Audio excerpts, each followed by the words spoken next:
कोरिंथकारांक पावलूचें दुसरें पत्र. गोरजेवंत क्रिस्ती भावां भयणींक आदार. चॅप्टर 9. आमच्या भावां भयणींक आदार दिवचे विशीं हांवें तुमकां बरोवची गरजच ना, कित्याक तुमची उर्बा हांव बरी वळखतां आनी तिचे पासत मासेदोनियेकारांक हांव तुमची वडवीक सांगीत आसां. अशें म्हणून गेल्ल्या वर्सांतावन आखाया तयार जाल्या आनी तुमचे उर्बेन दुसऱ्या जायत्या जाणांची उर्बा वाडल्या. तुमचे विशीं आमी केल्या ती वडवीक पोलकी न्हय म्हूण दाखोवंक ह्या भावांक आमी धाडल्यात. तुमी तयार आसतल्यात म्हूण हांवें तांकां सांगलां. म्हणटच तुमी तयार रावात अशें कांय मासेदोनियेकार भावांक घेवन हांव थंय पावोन तेन्ना तुमचीं दानां जमोवन तुमी अजून तयार नात म्हूण तांणी देखलोलें म्हाका नाका. विस्वास दवरल्या उपरांत अशें घडलें जाल्यार केदी लज म्हाका. खरें म्हणल्यार तुमकांय केदी लज. ह्या पासत म्हजे फुडें तुमचेशीं वचात म्हूण ह्या आमच्या भावांक हांवें विनोती केली. थंय वचून तुमी बासायल्ल्या धर्मदानांची वेवस्था तांणी करून दवरची हें म्हाका गरजेचें दिसलें. हे भाशेन तुमचीं दानां तुमचे कडलीं ओडून काडलोलीं जावचीं नात, पूण खुशे मनान केल्लें समर्पण. धर्मदानांचेर देवाचो साबां आशिर्वाद.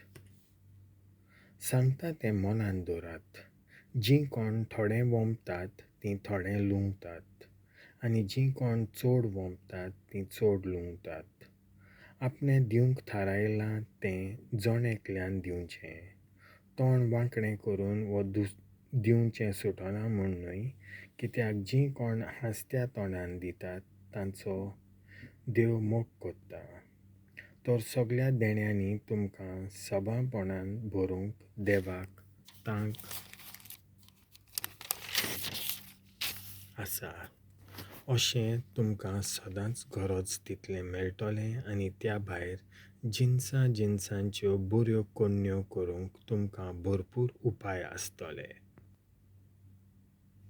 कित्याक पवित्र पुस्तकार अशें बरयल्लें आसा, सदोल हातान तीं दुबळ्यांक वांट्टात, तांचें बरेंपण तोखतलें सदांकाल.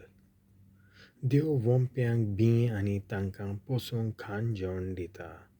तोच तुमकांय सबांपणान बीं दितलो आनी तुमच्या उदार मोनाचीं फळां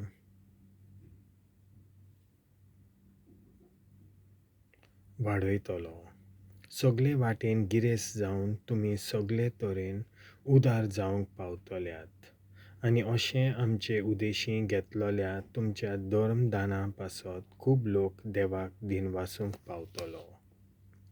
कित्याक ही देवाचे भक्तीन केल्ली पेल्याची सेवा न्हयच आमच्या भावां भयणींच्या गरजांक पावता, पूण जायत्या लोकांची दिनवासनी देवा मुखार चडशी कोत्ता.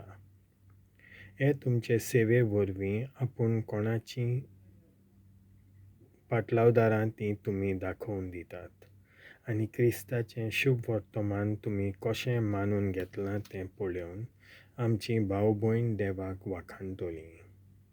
तशेंच कितल्या उदार काळजान तुमची देणी आपणाक वांटून दितात आनी हेरांकूय पावयतात ताचे पासत तीं देवाक महिमा दितलीं. देवान तुमकां इतलो मोग दाखयला देखून तीं सगळीं तुमचे खातीर प्रार्थना करून आपलो मोयपास तुमचे थंय दाखयतलीं. देवान आमकां केल्लें देणें उतरांनी उच्चारूंक जायना.